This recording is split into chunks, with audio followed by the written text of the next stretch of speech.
students. In today's class, we shall discuss about crystal field. So, let's learn about crystal field. At first, see this figure. Now, let's know something about this figure.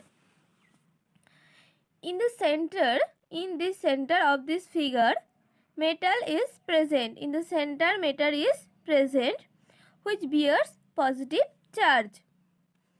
The ligand which comes from infinite distance, they are ligands. They come from infinite distance that bears negative charge, and the ligand bears negative charge, and here metals present in this center, metal bears positive charge. The non-axial lobes of d orbitals, which are non-axial lobes, these yellow lobes are non-axial lobes and these blue lobes are axial lobes. These non-axial lobes also possesses negative charge in this figure. So here we get a far field which is also negative in character. For all these negative charge, their repulsion occur. So what happened? This lobes is negative. This ligand is also negative. It comes from infinite distance. So we get here a negative field, and it is also known as far field. Are you understand, students? Here also same. Ligand come from infinite distance. It bears negative charge. These non-axial lobes of d orbital also possesses negative charge. So a negative field is occur here. For this is negative and also this is negative. So negative repulsion. Here we get a repulsion. So let's see this interaction between ligands and non-axial d orbitals, which is basically repulsion, is known as secondary interaction. So this interaction from ligand to this interaction is known as secondary interaction, and this secondary interaction is basically repulsion. Now, students, do you have any question? That if repulsion occurs, then why ligand comes from infinite distance? Are you understand what I am trying to say? If repulsion occurs, then why ligand comes from infinite distance? Let's see the answer of the question. Let's see. Metal possesses positive charge, so it attracts the negatively charged ligands. Hence, the force of attraction works between the metal and ligand. Metal possesses positive charge and ligand possesses negative charge. So, positive and negative, they attract each other, and the force of attraction works between them. So, for this reason, ligands comes from infinite distance, and this interaction is known as primary interaction. Now, let's see what is more major, attraction or repulsion. Between attraction and repulsion, we get more attraction than repulsion. So, primary interaction is known as major interaction and secondary interaction is known as minor interaction. Now, let's see the crystal field. But we divide crystal field into two parts. There are far field and near field. For far field, we get spherical symmetry, and for near field, we get octahedral symmetry. For spherical symmetry, due to this spherical symmetry, excitation occur, and due to octahedral symmetry, splitting occur. So for near field we get splitting, and for far field we get excitation. Energy diagram for primary and secondary interaction. Higher the repulsion, higher will be the energy. Repulsion high, so energy is also high, and attraction high, energy is low. We know that metal is present at the center of the universe and the ligand comes from infinite distance. When the ligands are at infinity, a negatively charged crystal field occurs between the ligands and orbitals, and all the orbitals became excited and we get a spherical symmetry. Now let's see the figure.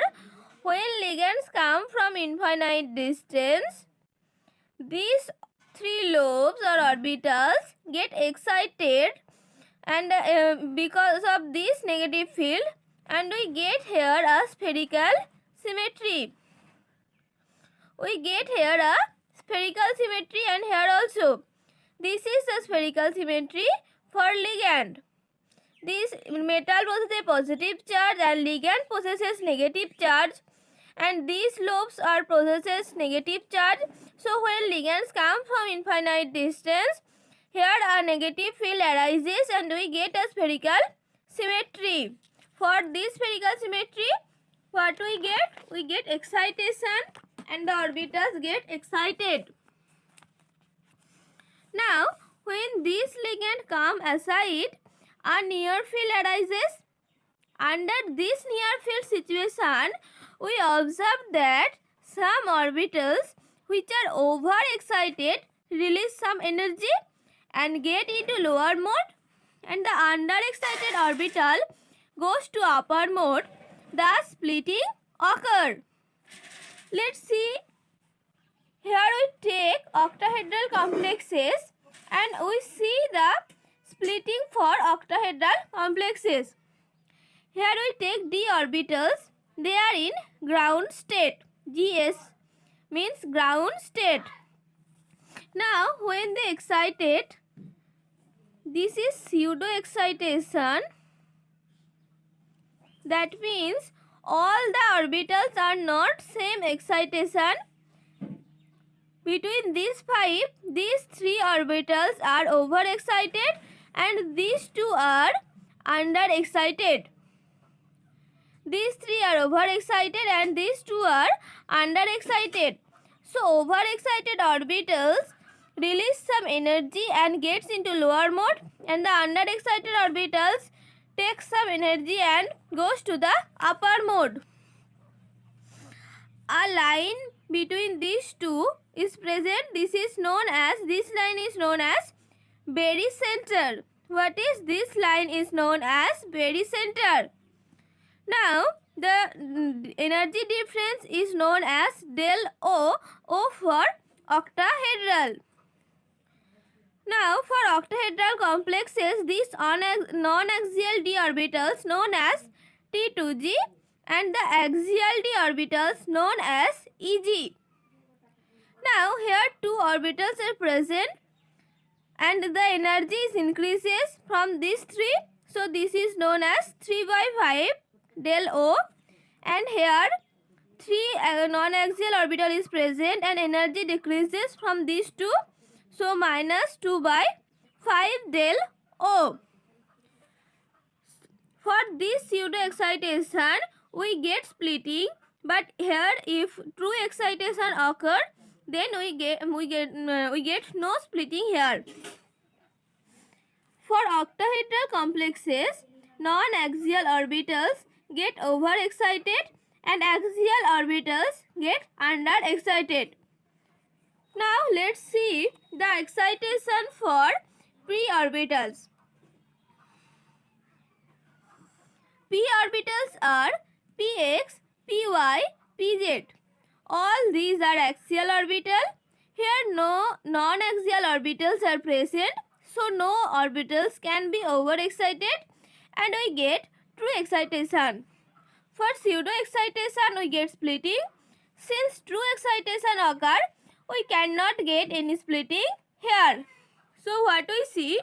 We see px, py, pz.